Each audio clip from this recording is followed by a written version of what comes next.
नमस्कार, स्वागत है आप सबका राजनीति के इस अखाड़े में। मेरा नाम है अजय सेतिया। मित्रों, कांग्रेस और वामपंथी दलों को छोड़कर इंडिया अलायंस के सभी दलों ने अयोध्या की राह पकड़ ली है। शुरू में न्योता ठुकराने वाले अखिलेश यादव ने भी अपनी गलती सुधार ली है। जब 22 जनवरी को अयोध्या में भगवान श्री राम की जन्मभूमि पर रामलला की मूर्ति में प्राण प्रतिष्ठा का कार्यक्रम हो रहा होगा, तब जय श्री राम के नारे से बिदकने वाली ममता बनर्जी भी कोलकाता में मंदिरों के दर्शन कर रही होंगी। तृणमूल कांग्रेस के सभी कार्यकर्ताओं को निर्देश दिया गया है कि वह अपने अपने शहर में, अपने अपने कस्बे में, अपने अपने गांव में उस समय मंदिरों में जाकर के पूजा अर्चना करें। अरविंद केजरीवाल ने प्राण प्रतिष्ठा से पहले दिल्ली के मंदिरों में सुंदरकांड का पाठ शुरू करवा दिया है। आम आदमी पार्टी के नेता और कार्यकर्ता भारतीय जनता पार्टी के नेताओं और कार्यकर्ताओं के साथ बैठकर मंदिरों में सुंदरकांड का पाठ सुन रहे हैं। नीतीश कुमार प्राण प्रतिष्ठा कार्यक्रम में अपनी सरकार के और जेडीयू का प्रतिनिधि भेज रहे हैं। उद्धव ठाकरे ने उस समय नासिक के कालाराम मंदिर में संकीर्तन रखा है। मान्यता है कि भगवान राम अपने वनवास के समय उसी जगह रुके थे जहां कालाराम मंदिर है। नरेंद्र मोदी ने प्राण प्रतिष्ठा से पहले 11 दिन का विशेष पूजा पाठ इसी कालाराम मंदिर से शुरू किया था।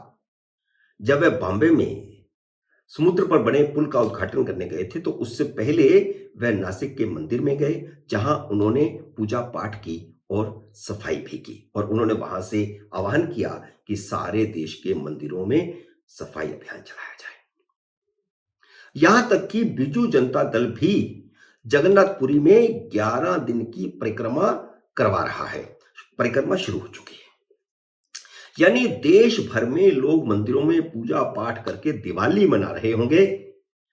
उसमें कांग्रेस और वामपंथियों को छोड़कर सारे राजनीतिक दल और सारे राजनीतिक दलों के नेता शामिल होंगे। शरद पवार, उद्धव ठाकरे, अखिलेश यादव, ममता बनर्जी, अरविंद केजरीवाल, नीतीश कुमार, सभी नेताओं ने कांग्रेस को मझधार में छोड़ दिया है। हो सकता है दक्षिण भारत में असर कुछ कम देखने को मिले, लेकिन यह तय है कि समूचे उत्तर भारत में 22 जनवरी को दिवाली मनाई जाएगी, और यहां तक कहा जा रहा है कि 21, 22, 23 3 दिन तक दिवाली मनाई जाएगी।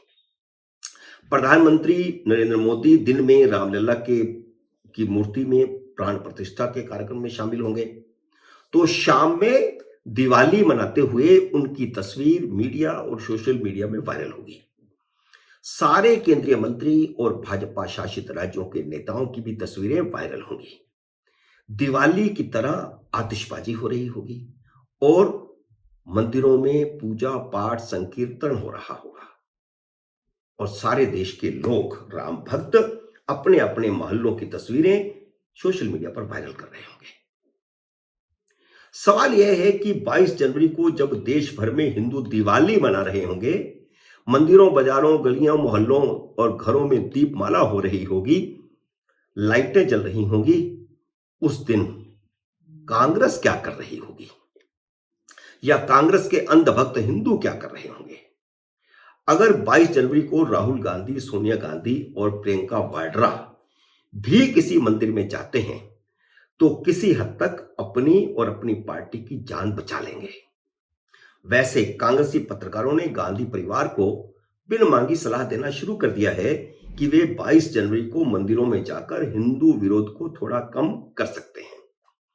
अगर ये तीनों और मल्लिकार्जुन खड़गे और बाकी नेता भी, लेकिन मल्लिकार्जुन खड़गे वगैरह जाएं और गांधी परिवार ना जाए तो कोई मतलब नहीं है।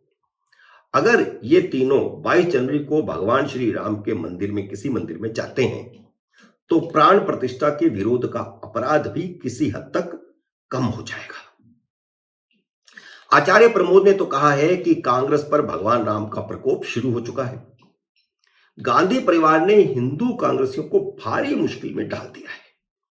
वैसे कांग्रेसियों ने प्राण प्रतिष्ठा का बाइकाट करने के विरोध में कांग्रेस छोड़नी शुरू कर दी है। जगह जगह से इस तरह की खबरें आ रही हैं। आम आदमी पार्टी के कार्यकर्ताओं ने भी आम आदमी पार्टी छोड़ना शुरू कर दिया है। हालांकि केजरीवाल ने इस तरह को कोई बयान नहीं दिया, बल्कि उन्होंने तो सुंदरकांड का पाठ शुरू करवा दिया। लेकिन लोग नाराज हैं, निराश हैं और पार्टियां छोड़ रहे हैं। दो कांग्रेसी शंकराचार्यों ने प्राण प्रतिष्ठा का विरोध करके अपने आप को हिंदुओं के बीच में बदनाम करवा लिया है और शंकराचार्यों से प्राण प्रतिष्ठा का विरोध करवाना भी कांग्रेस को उल्टा पड़ गया है। विरोध करने वाले दोनों शंकराचार्य कांग्रेस की लाइन वाले हैं, पहले से ही लोगों को पता है। सारे वामपंथी पत्रकार ज्योतिष पीठ के शंकराचार्य अभिमुक्तेश्वरानंद का इंटरव्यू लेने दौड़ रहे हैं। सारे वे यूट्यूबर जो मोदी सरकार का विरोध करते हैं, जो भारतीय जनता पार्टी का विरोध करते हैं, वे सब जोशीमठ दौड़ रहे हैं, क्योंकि बड़बोले शंकराचार्य कुछ कुछ कुछ कुछ बके जा रहे हैं। उसी समय जब वह मंदिर का विरोध कर रहे हैं, उनके पुराने इंटरव्यू, उनके पुराने फोटो वो भी वायरल हो रहे हैं। तब के फोटो जब 2014 में वह नरेंद्र मोदी का विरोध करने के लिए वाराणसी गए थे और 2019 में भी वह विरोध करने वाराणसी गए थे और 2019 में तो उन्होंने मोदी के खिलाफ एक उम्मीदवार भी खड़ा किया था। और जगन्नाथपुरी के शंकराचार्य निचलानंद सरस्वती तो बड़े गर्व से कहते हैं कि सोनिया गांधी का नाम उन्होंने सुवर्णा रखा है, लेकिन वे यह नहीं बता पाते कि उन्होंने सोनिया गांधी का धर्म परिवर्तन कब करवाया था, और करवाया था तो उसके फोटो दिखाएं, लोगों को बताएं। सोनिया गांधी ने तो खुद को कभी स्वर्णा नहीं लिखा, जबकि इन्हीं शंकराचार्य है। पता नहीं सोनिया गांधी कभी इन शंकराचार्य को मिली भी हैं, निचलानंद को, या नहीं मिली, लेकिन फोटो वायरल हो रहे हैं कि नरेंद्र मोदी अपने विरोधी शंकराचार्य के भी चरणों में बैठे हैं, अमित शाह भी उनके चरणों में बैठे हैं। ऐसे फोटो वायरल हो रहे हैं।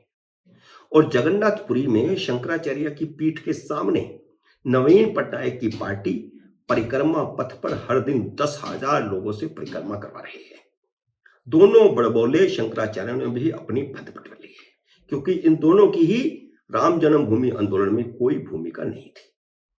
मित्रों, उम्मीद है मेरा ये वीडियो आपको पसंद आया होगा। इसे लाइक और शेयर कीजिए। अगर आपने मेरे YouTube चैनल को सब्सक्राइब नहीं किया तो कृपया सब्सक्राइब करके अपना आशीर्वाद दीजिए। जल्द ही मिलते हैं अगले वीडियो में किसी अन्य विषय के साथ। तब तक नमस्कार।